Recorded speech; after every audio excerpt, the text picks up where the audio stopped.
como é bom a gente poder multiplicar o conhecimento, né? E só para alertar vocês, para informar vocês, nós, dia 13 de julho, foi comemorado o Dia de Conscientização do TDAH. Por que isso, né? Por que será que nós precisamos ficar conscientes, precisamos ter conhecimento sobre o TDAH? Porque o TDAH está na escola. O TDAH está em todos os momentos da nossa vida. Às vezes eu estou no shopping, eu vejo um TDAH, não que eu saia dando laudos, né? Não sou médica, sou professora, mas eu vejo as características dessas crianças dentro de um shopping, a desorganização dentro de um ônibus dessa criança. Então, vamos ver como fazer com essa criança com TDAH. Então, cada vez mais, nós precisamos de informação para poder atender essa pessoa. Então, foi-se o tempo que uma metodologia dava para mim atender um deficiente, dava para mim atender uma criança com transtorno. Aliás, nunca deu, mas nós não tínhamos outra saída. Nós só tínhamos algumas metodologias, nós tínhamos pouco estudo sobre essas crianças com transtorno, as suas alterações que elas tinham no seu desenvolvimento. Então, hoje, nós vamos realmente motivar vocês, trazer vocês para alguns detalhes do conhecimento da criança com TDAH. Em cada disciplina, nos cursos de pós, nós temos assuntos que são necessários, que são desafiadores para a gente atender essas crianças. Mas vamos lá, como que eu vou fazer para intervir com essa criança que tem TDAH? Então, conhecendo para atender. Eu uso sempre essa frase, porque eu vejo assim, é importante. Não adianta eu querer atender. Eu vou atender. Daí eu pergunto, você conhece? Eu vou fazer. Você sabe o que você vai fazer? Então, o que fazer diante de um comportamento inadequado, de uma falta de atenção da criança, uma desorganização? Então, dessa pessoa que tem o TDAH, este está sempre desmotivado, ele recebe muitas broncas. Por quê? Porque ninguém sabe como atendê-lo. Então, quantas vezes nós falamos com eles, ou profissionais que não conhecem o TDAH, que falam assim, presta atenção, se comporte, eu avisei para se comportar, ninguém vai querer brincar com você, você não aprende nada. Isso são estímulos negativos. Todo estímulo negativo pode e vai, não estou afirmando, pode e vai intensificar este comportamento. Por quê? Porque será que ele tem pistas de enfrentamento? Ele sabe como agir diante dessa alteração dele, desse comportamento inadequado? Será que ele está sendo inadequado porque ele quer fazer? Então, nós percebemos que a falta de conhecimento faz com que a gente estimule a criança negativamente e está intensificando aqueles que nós podemos dizer, aquelas alterações que são negativas. Então, isso é desafiador, porque muitas vezes nós só sabemos dar uma bronca. Às vezes, mas fica quieto, olha para mim. Gente, isso simplesmente é desmotivador para uma criança que tem um comportamento com características com TDAH. Então, a criança não sabe o que fazer e nós estamos sendo desafiados quando nós não temos conhecimento. Então, o conhecimento é que vai fazer a diferença na vida desta criança e no seu trabalho educacional.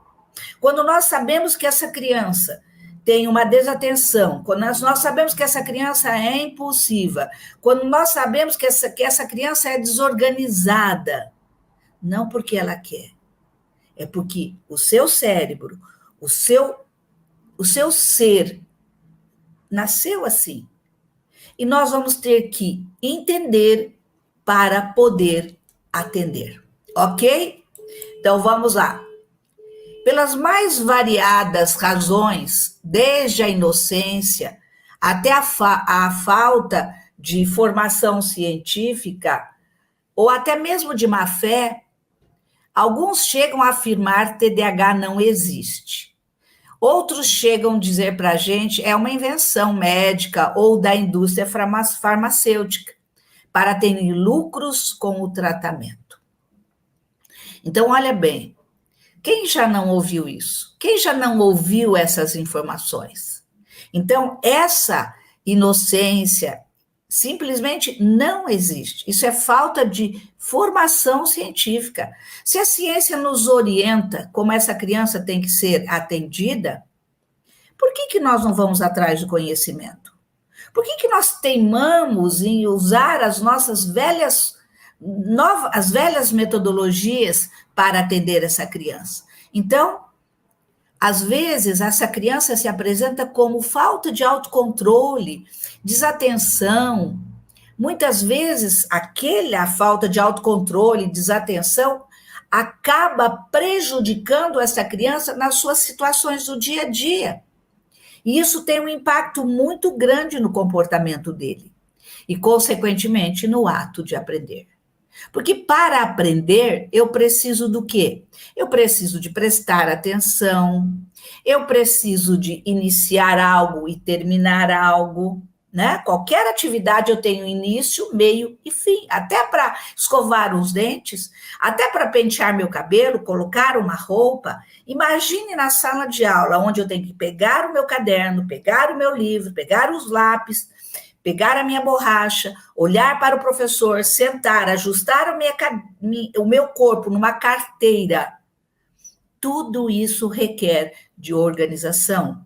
Tudo isso requer o quê? Atenção. Então, todos os dias nós percebemos que cada vez mais nós estamos vendo crianças desatentas, crianças com comportamentos alterados, crianças desorganizadas, que não conseguem se controlar.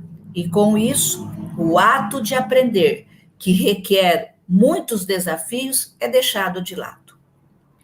Por que nós não aprendemos? Por que nós temos dificuldade, nós como profissionais, temos dificuldade de ver aquelas crianças que são diferentes? E neste momento nós estamos falando de uma criança com TDAH. Então, os sintomas do TDAH podem estar presentes desde muito cedo. Então, um dia perguntaram para mim, professora, quando que um médico pode fechar um laudo de uma criança TDAH? Isso vai depender de uma boa anamnese médica, isso vai depender da forma como o médico está olhando essa criança, do relatório que essa criança recebe. Às vezes pode ser muito cedo, mas às vezes tarde demais. Então, a gente vê que desde cedo a gente observa uma criança muito agitada. Aquela criança que a mãe põe uma meinha, de repente essa meia não está mais no pé, de repente ela morde as mãos, de repente ela gira rolando na cama e gira e rola mais vezes, é uma agitação constante, choros frequentes desde bebê. Chora de manhã, chora à tarde, chora à noite, porque o choro é uma comunicação. Quando uma criança chora de bebê, é porque ele quer dizer algo. Eu estou com fome, minha fralda está molhada, estou desconfortável. O choro tem uma comunicação. E a nossa criança, que possivelmente possa ser um TDAH, ela tem um choro frequente porque ela se sente incomodada com todas as coisas. Ela capta todos os barulhos na cabecinha dela, as roupas são desconfortáveis, aquilo que ela come, muitas vezes a deixa agitada, então ela tem dificuldade de esperar a sua vez, esperar a mãe terminar de trocar a fralda para poder dar a mamadeira, ela tem dificuldade de permanecer sentada para ouvir uma história. Então, desde muito cedo, a gente percebe, meu filho é diferente. A criança que está no CMEI é diferente.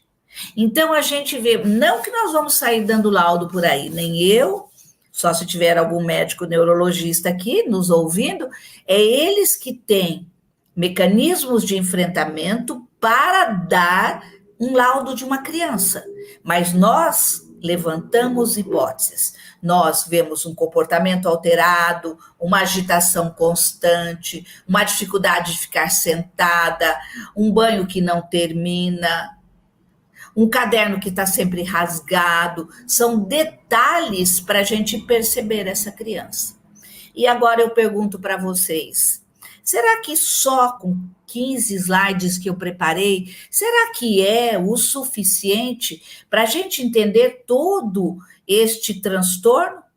Para a gente entender todas as questões de hiperatividade, para a gente entender as metodologias adequadas, para a gente conhecer um pouquinho sobre a integração sensorial que nós vamos discutir hoje, será que só isso é necessário? Então eu convido vocês. Eu convido vocês para fazerem um mergulho no conhecimento. Porque o que faz a diferença de um professor e de outro professor que atende uma criança TDAH? Está naquilo que ele tem, na ciência que ele tem, na forma metodológica que ele utiliza de forma assertiva para atender os seus alunos com TDAH. Essa é a diferença. Eu sempre me preocupo em convidá-los, em fazer vocês verem a importância dos nossos cursos de pós.